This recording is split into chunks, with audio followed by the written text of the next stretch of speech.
আপনাদের কি ঘুম আসছে নাকি? আওয়াজ তো তেমন পাচ্ছি না।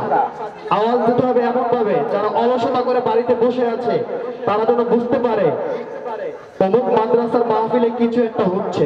তাকবীর দেওয়া যাবে না? কথা নাই, তাকবীর দেওয়া যাবে? ভয় লাগে নাকি? ভয় লাগার দিন নাই, আছে নাকি? তাকবীর দিতে হবে, সেদিন শেষ। এখন আল্লাহর ধ্বনি দেবে উচ্চ কণ্ঠে, ঠিক কিনা?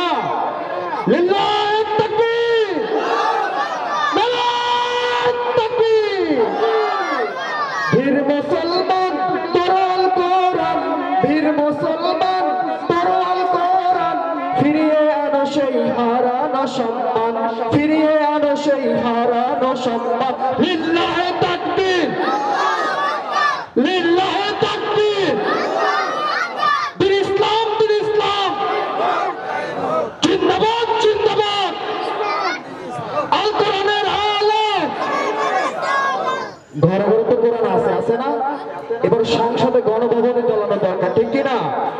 আল কোরআনের আলো সংসদে চলো,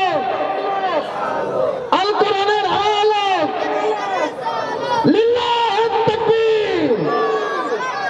তাছাড়া ঘুম ভাঙার বড় অসুস্থ হুজুর চলেই আসছে, অনেকেই ঘুমাচ্ছে, আর সুযোগ নাই।